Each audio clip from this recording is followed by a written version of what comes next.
Geç geç.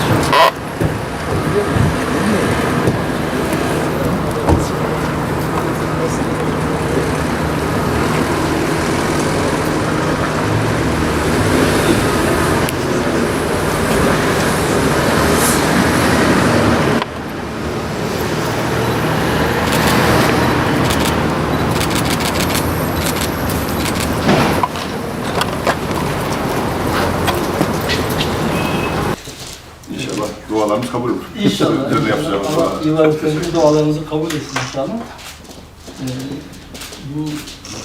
Bu namaz kılmanızda bizi de hatırlarsanız dualarınıza katarsanız İnşallah. inşallah. Çok güzel. Müminin gıyabında yaptığı dua inşallah makbuldür. Birbirimize dua edelim gıyabında. İnşallah. Allah razı olsun.